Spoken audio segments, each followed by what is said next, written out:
Salam sehat dan sukses selalu buat kita semua. Roger Cobb memanggil gurunya untuk membantunya menyelesaikan Harvey York. Bagaimana kejadian selanjutnya? Bersama gameplay ini, mari kita lanjutkan kisah Bang Harvey chapter 5655 sampai 5659. Chapter 5655. Plak. Sebelum Theo Fireman bisa menyelesaikan kata-katanya, Ernest Ray sudah menggigil dengan marah dan tangan kirinya menangkap leher Theo Fireman.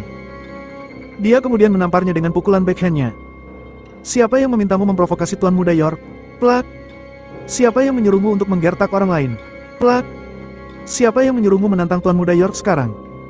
Beberapa tamparan mendarat di wajah Theo Fireman yang saat ini tergantung dengan satu tangan. Hidungnya seketika menjadi memar dan wajahnya bengkak. Darah mengalir dari sudut bibirnya. Dia menutupi wajahnya dengan tangan gemetar dan berkata, "Sepupu, apakah kepalamu sudah rusak?" Berlutut di depan seorang pria dari dataran tengah. "Apakah kamu tidak takut kehilangan wajahmu? Kamu harus membantuku melenyapkan Harvey York sekarang. Lumpuhkan dia." Pada saat ini, Theo Fireman diliputi dengan keengganan. Dia benar-benar tidak mengerti mengapa tuan muda ketiga dari keluarga Serai yang bermartabat harus berlutut seperti ini. Bahkan jika Harvey York memang memiliki kemampuan, dia tidak perlu kehilangan martabatnya hanya untuk menyenangkannya. Kelopak mata Roger Cobb terus berdetak. Roger Cobb menyaksikan adegan ini. Wajahnya yang tampan penuh dengan rasa malu, dan hanya bisa dikatakan bahwa dia sudah kehilangan semua wajahnya. Bibir Laurel Bree juga bergetar. Orang-orang kota ini, bagaimana dia bisa kemampuan seperti itu? Sangat keras kepala. Kamu masih keras kepala seperti ini. Ernest Ray menamparnya sekali lagi. Berlutut dan minta maaf. Theo Fireman terhuyung-huyung ke belakang sambil menutupi wajahnya dan berkata, "Sepupu, aku tidak sama sepertimu. Aku tidak akan berlutut pada orang dari dataran tengah." Plak. Ernest Ray memberikan tamparan keras lainnya. "Kamu juga bisa menelepon orang-orang dari dataran tengah. Apakah menurutmu Tuan Muda York adalah sesuatu yang bisa kamu hina? Aku sudah berlutut, kamu pikir siapa dirimu?" Sepupu. Theo Fireman mundur beberapa langkah, menutupi wajahnya dan meraung keras. "Aku tidak mengerti, kenapa kamu takut pada pria dataran tengah seperti itu? Aku sudah menyelidikinya. Dia hanya orang biasa. Seluruh keluarganya sudah meninggal. Dia datang ke Harlan High di outskirt. Jika bukan karena Harlan High, dia pasti sudah lama menjadi pengemis. Apa yang harus ditakuti dengan orang seperti itu? Terlebih lagi, bahkan jika kamu takut padanya, aku tidak akan takut padanya. Ada Tuan Muda Cobb yang berdiri di belakangku. Ada suku gajah emas. Sepupu, katakan yang sebenarnya. Apakah anak ini sudah memanfaatkanmu? Aku akan membantumu membersihkannya. Aku pasti akan membuatnya menyesal seumur hidupnya." Mendengar kata-kata Theo Fireman, Roger Cobb dan yang lainnya segera bereaksi, dan menatap Harvey York dengan dingin. Meskipun mereka tidak tahu apa yang membuat Ernest Ray begitu takut kepada Harvey York, tapi mereka tidak memiliki cara untuk takut pada anak ini. Ernest Ray menggertakkan giginya sambil menatap Theo Fireman dan berkata, "Bajing, aku memintamu untuk berlutut dan meminta maaf. Apakah kamu tidak mengerti?" "Tidak, aku tidak bisa memahami itu." Theo Fireman tampak keras. "Aku, Theo Fireman, adalah seorang pria dari outskirt. Aku tidak takut pada siapapun. Aku tidak akan berlutut, bahkan jika bajing ini menjadi kuburan." Roger Cobb dan yang lainnya juga bersemangat. "Itu benar. Bagaimana kita bisa berlutut pada orang-orang dari dataran tengah? Apakah dia memiliki emas di bawah lututnya?" Mendengar ucapan Roger Cobb, semua orang yang hadir berteriak dengan keras. Dibandingkan dengan Ernest Ray yang sangat rendah hati yang berlutut di tanah, tindakan Roger Cobb dan yang lainnya saat ini adalah sikap yang sebenarnya dari orang-orang di outskirt. Hanya orang seperti itu yang bisa menjadi andalan di outskirt di masa depan. Melihat orang-orang ini memiliki sikap arogan dan keras ke Allah, Ernest Ray rasanya ingin menangis. Dia langsung berlutut dan menamparnya beberapa kali. Dia ingin menyelamatkan Theo Fireman dan yang lainnya dan membuat masalah menjadi ringan. Tapi orang-orang ini. Chapter 5656. Melihat ekspresi putus asa Ernest Ray, Harvey York datang dan menepuk bahunya dan tersenyum sedikit. "Ernest Ray, sepertinya orang-orang kecil ini tidak mengerti niat baikmu." Mendengar kata-kata Harvey York, jantung Ernest Ray berdetak kencang. Dia langsung tahu bahwa Harvey York telah melihat maksudnya. Pada saat ini, dia tidak berani mengatakan apa-apa, dia hanya bisa tertawa getir dan menundukkan kepalanya.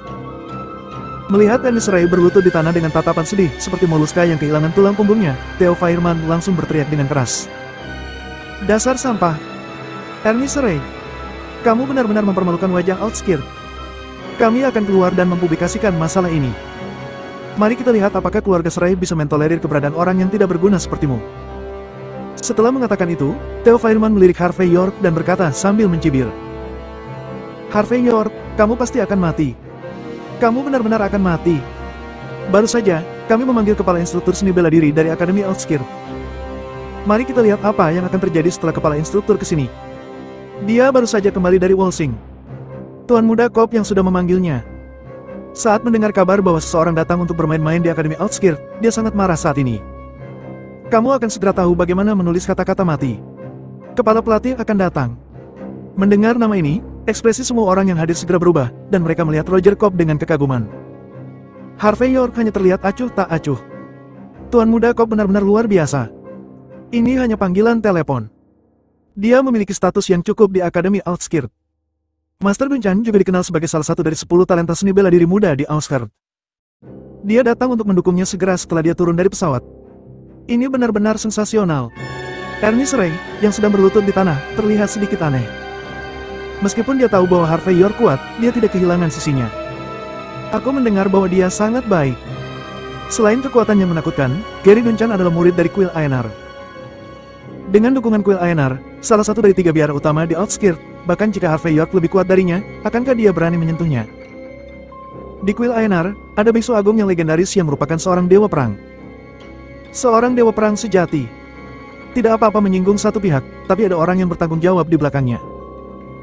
Memikirkan hal ini, Ernest Ray hanya ingin berlutut lebih jauh. Dia tidak bisa menyinggung mereka berdua. Mendengar ini, Roger Cobb memegangi punggungnya saat ini, dan berkata dengan ekspresi tenang. Ya, pelatih Dunchan akan datang, dan dia akan segera sampai. Aku telah berjanji kepada pelatih Dunchan bahwa aku akan berada di bawah komandonya. Masuk akal baginya untuk mendukung murid-muridnya kan? Mendengar ini, banyak orang terengah-engah. Ternyata Roger Cobb sudah menjadi murid yang tidak menanggung beban. Ini pasti akan membantunya menemukan tempatnya. Gary Dunchan, apakah menurutmu dia benar-benar sangat baik? Harvey York membawa tangannya di punggungnya dan berjalan ke depan Roger Cobb. Percaya atau tidak? Dia akan langsung berlutut saat melihatku. Memintanya datang untuk mendukungmu. Aku takut, kamu akan menemukan orang yang salah orang. Mungkin jika kamu memanggil tetua dari suku Gajah Emas secara bersama-sama, kamu masih memiliki kesempatan. Pelatih Dunchan, apakah dia akan langsung berlutut untukmu? Ekspresi di wajah tampan Roger Cobb dipenuhi dengan hal-hal yang tak terbayangkan. Harvey York, apakah kamu sedang bermimpi? Kamu pikir siapa dirimu? Ingin membuat pelatih Dunchan berlutut di depanmu. Reputasi pelatih Dunchan sebagai salah satu dari 10 talenta muda teratas di Outskirt sangatlah luar biasa. Dia adalah raja senjata yang sebenarnya. Chapter 5657. Dalam waktu kurang dari 10 menit, 8 Land Rover melaju dari kejauhan. Meskipun tidak terlalu ceat, tetapi masih menyebabkan asap dan debu berterbangan di mana-mana. Di atas mobil terlihat sosok arogan dan mendominasi. Mobil melintasi kerumunan secara langsung dan berhenti di depan Roger Cobb dan yang lainnya. Segera setelah itu, pintu mobil terbuka, dan 8 pria botak berjalan keluar. Ada bekas luka cincin emas di bagian atas kepala mereka. Hanya sekilas melihatnya, mereka jelas adalah biksu dari biara. Ekspresi mereka sangat dingin, mata mereka menusuk tajam, dan pelipis mereka menonjol tinggi. Tidak peduli bagaimana mereka melihatnya, mereka semua adalah master yang telah berlatih seni bela diri selama bertahun-tahun. Segera setelah itu, seorang serang pemuda tampan dengan jubah seni bela diri putih dan kipas lipat di tangannya berjalan turun. Ada senyum di wajahnya, tetapi matanya penuh dengan warna suram, yang membuat orang tahu bahwa dia bukan hanya orang berpangkat tinggi, tetapi juga benar-benar sulit untuk dihadapi. Dia adalah kepala instruktur seni bela diri Akademi Oakland, Gary Dunchan. Dia adalah tamu dari banyak keluarga kaya dan berkuasa di Outskirt, dan dia termasuk dalam keberadaan yang menakutkan. Orang-orang akan gemetar ketika dia menginjakkan kakinya di Outskirt. Banyak siswa yang hadir telah dilatih olehnya, jadi mereka mengenalinya walau hanya sekilas. Banyak siswa muda bahkan melihat ke samping dengan kekaguman. Dibandingkan dengan Roger Cobb yang tampan dan lebih emas, sisi-sisinya hidup sedikit lebih tenang dengan bobot yang tinggi. Pada saat ini, hanya dapat dikatakan bahwa Roger Cobb dan Gary Dunchan benar-benar memiliki hubungan yang mendalam antara serang guru dan murid. Gary Dunchan juga sangat optimis dengan bakat Roger Cobb. Jika tidak, bagaimana Gary Dunchan akan mendukung Roger Cobb saat ini? Wajah Ernest Ray tenggelam ketika dia melihat adegan ini. Ini bukan kasusnya. Itu juga merupakan keberadaan peringkat teratas dalam talenta bela diri teratas di Outskirt. Dikatakan bahwa Briar Flyin, yang juga salah satu dari 10 talenta teratas, hanya berhasil bertahan dalam 3 gerakan saat melawannya. Yang paling penting adalah, setelah Gary Duncan turun gunung, dia ke dataran tengah selama beberapa tahun dan mengumpulkan banyak pengalaman praktis. Ini jelas tidak sebanding dengan Briar Flyin. Beberapa orang bahkan mengatakan bahwa jika dia terus tumbuh, dia pasti akan menjadi dewa perang. Ketika Creed Moreno menendang cabang Longman di outskirts sebelumnya, Gary Duncan tidak ada di sana. Jika tidak, Gary Duncan mungkin hanya akan duduk di sana, dan Creed Moreno tidak akan berani bertindak sembarangan. Dibandingkan dengan Harvey York yang menamparkan Creed Moreno dengan keras, Ernest Ray masih secara tidak sadar merasa bahwa mereka berdua sepadan. Duncan hidup sesuai dengan reputasinya di outskirts. Latar belakang kuil Aenar sudah cukup untuk membuatnya menjadi liar. Pada saat ini, mata Laurel Bree dan wanita lainnya tertuju pada Harvey York lagi, dan ada sedikit seringai di wajah mereka. Harvey York, kamu memang sangat bagus. Tapi sayang kamu bertemu dengan pelatih Duncan yang tidak kalah hebat. Berlutut, wajah Theo Fireman penuh dengan kegembiraan saat ini. Dia merenungkan, bagaimana dia akan membersihkan Harvey York setelah Gary Duncan mengalahkan Harvey York. Harvey York memang luar biasa, tapi kenapa? Pada akhirnya, Ernest Ray hanyalah seorang tuan muda yang pesolek. Dia tidak memiliki bakat dan pengetahuan nyata. 80% dari waktu telah dia manfaatkan. Tapi Tuan Duncan berbeda. Tuan Duncan tidak hanya menakutkan, tapi dia juga tidak pernah memiliki sejarah hitam. Bagaimana bisa seseorang bernama Harvey York bisa untuk menahannya? Hei, bagaimanapun juga, dia adalah seseorang yang tidak bisa naik ke atas panggung. Di depan Tuan Duncan, dia hanya kentut. Pada saat ini, mata semua orang tertuju pada Gary Duncan sebelum jatuh di Harvey York lagi. Pria kota ini sangat menyedihkan. Tidak bisakah dia mengerti alasan mengapa naga yang kuat tidak menguasai ular lokal? Chapter 5658. Tuan Duncan. Pada saat ini, Roger Cobb dan Theo Fireman dengan hormat berjalan ke arah Gary Duncan dan memberi hormat. Murid kecil, apa yang terjadi? Mengapa kamu meneleponku secara langsung? Dengan kekuatan suku gajah emasmu di outskirt, siapa yang lain akan berani membuat masalah denganmu? Duncan dengan lincah menggoyangkan kipas lipat di tangannya, dan membuka mulutnya dengan wajah lembut. Meskipun Roger Cobb telah berjanji untuk memujanya sebagai gurunya, menghadapi Roger Cobb, dia tidak punya niat untuk menahan diri. Lagi pula, di belakang Roger Cobb adalah suku Gajah Emas, salah satu 4 suku besar. Melihat Gary Duncan, Roger Cobb juga tahu bahwa dia telah menemukan pendukung yang tepat hari ini. Pada saat ini, dia tidak sopan, tetapi menunjuk langsung ke Harvey York dan berkata, Tuan Duncan, orang kita ini berteriak-teriak di Auckland. Dia mengatakan bahwa bela diri campuran yang kamu ajarkan hanyalah kungfu kucing berkaki 3. Dia tidak hanya mematahkan tangan Theo Fireman, tapi aku juga dikalahkan hanya dengan setengah gerakan saat melawannya. Itu hanya karena kemampuanku memang tidak sebagus yang lain. Guru Duncan, tolong untuk mendapatkan keadilan untukku. Oh, bela diri yang aku ajarkan adalah kungfu kucing berkaki 3. Mendengar ini, wajah Gary Duncan tiba-tiba menunjukkan sedikit kemarahan. Bagaimanapun, dia adalah salah satu dari 10 talenta muda seni bela diri di outskirt. Kemanapun dia pergi, orang lain akan sangat menghormati. Ketika dia pergi ke dataran tengah untuk berlatih sebelumnya, dia bahkan mendapat gelar juara bela diri. Sekarang, beberapa orang benar-benar mengatakan bahwa bela dirinya adalah kungfu kucing berkaki 3. Benar-benar tak tertahankan. Pada saat ini, Duncan tanpa melihat langsung ke Harvey York, berkata dengan dingin. Wah, apakah kamu menghina bela diri yang aku ajarkan? Apakah kamu juga yang sudah mengalahkan murid-muridku? Ya, itu aku. Harvey York mengangguk dengan ringan. Apakah kamu punya pendapat tentang itu? Mendengar ini, Gary Duncan tersenyum. Jelas dia sudah lama tidak melihat orang yang begitu sombong di depannya. Pada saat ini, kipas lipat di tangannya membanting dan menutup secara langsung. Kemudian suaranya tenggelam dan berkata, Bajing, apakah kamu tahu apa yang baru saja kamu katakan? Apakah kamu tahu apa konsekuensinya? Aku tidak tahu. Aku tidak perlu tahu. Harvey York tersenyum ringan. Tapi, apakah kamu yakin kamu hanya akan mendengarkan satu sisi cerita, dan kemudian datang untuk memberikan keadilan kepada orang lain? Apakah kamu tidak takut secara tidak sengaja menendang plat besi? Melihat sikap Harvey York, banyak siswa perempuan cantik segera tertawa. Mereka memandang rendah Harvey York sepenuhnya di hati mereka. Jam berapa sekarang? Apakah dia masih bermimpi? Apakah dia tidak tahu bagaimana rasanya disambar petir? Di outskirt, plat besi yang tidak bisa ditendang berada di sisi kami. Pelatih Duncan hidup sampai saat ini dengan kepala tegak dan sangat mendominasi. Aku memberitahumu. Jika kamu tidak bisa bergaul dengan muridku tercinta, aku akan melumpuhkanmu. Mendengar kata-kata Gary Duncan, Roger Cobb dan yang lainnya seperti sudah melihat akhir Harvey York. Roger Cobb tersenyum langsung dan berkata, Tuan Duncan, dia baru saja berkata. Saat kamu bertemu dengannya, kamu akan langsung berlutut seperti Ernest Ray. Theo Fireman dan yang lainnya juga mengangguk dan berkata, "Itu benar, dia benar-benar berkata seperti itu." "Oh, membuatku aku berlutut seperti Ernest Ray itu." Gary Duncan melirik Ernest Ray, yang berlutut di tanah saat ini yang wajahnya terlihat semakin jelek. "Wah, kamu sedang mencari kematian, nak." Harvey York menghela nafas dan berkata, "Meskipun sedikit tidak bermiral dan agak keterlaluan, tetapi seharusnya memang seperti itu." Gary Duncan mencibir dengan jelas. "Pria kecil. Di Outskirt, tinju besar adalah kata terakhir. Jika kamu tidak mengerti ini, aku akan memberimu pelajaran hari ini."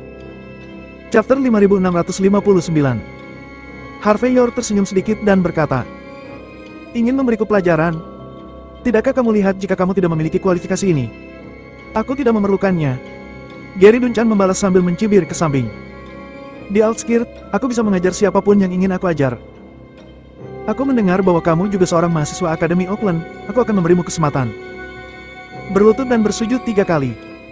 Akui kesalahanmu, patahkan kedua kakimu, dan tinggalkan Akademi Oakland dengan cara merangkak. Dengan begitu, aku akan mempertimbangkan untuk melepaskanmu.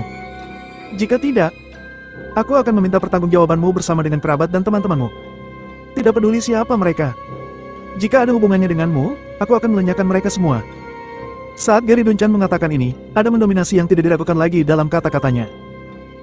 Di dataran tengah, dia tidak memiliki kepercayaan diri untuk mengatakan hal seperti itu.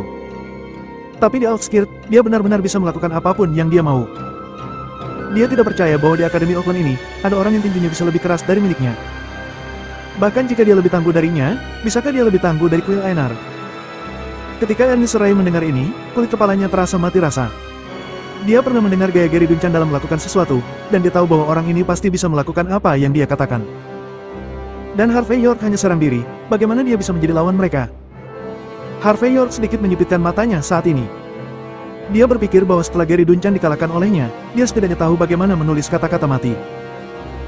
Tapi tak disangka, setelah meninggalkan Mordo dan kembali ke Outskirt, bukan hanya temperamennya tidak berubah, tetapi bahkan semakin menjadi-jadi. "Sepertinya aku benar-benar lembut saat di Mordo sebelumnya."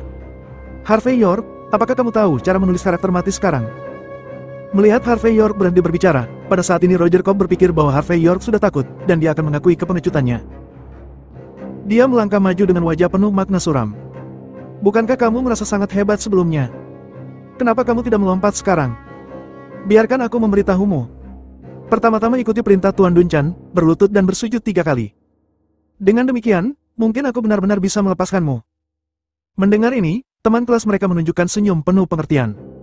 Tuan muda Cobb benar-benar tahu cara bermain.